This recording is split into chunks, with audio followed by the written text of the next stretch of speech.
किरण Rijiju justice Yashwant Verma को हटाने की कोशिश कर रहे हैं। कपिल सिब्बल का दावा, कहा हुकूमत का ऐसा कोई भी कदम गैर आईनी होगा और हम मुखालफत करेंगे।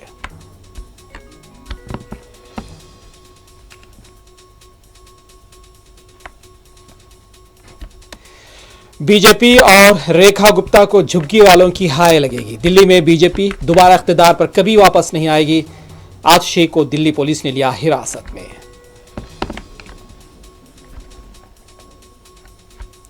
दिल्ली के द्वारका अपार्टमेंट में शदीद आग वाकया, जान बचाने के लिए दहशतजदा लोग 7वीं मंजिल से नीचे कूद पड़े, इलाज के लिए हॉस्पिटल में दाखिल। नलगुंडा रेलवे स्टेशन पर आज सुबह एक बड़ा ट्रेन हादसा टल गया। जन्मभूमि एक्सप्रेस ट्रेन का इंजन फेल हो गया, रूट पर ट्रेन खिदमात मुतासिर हुई।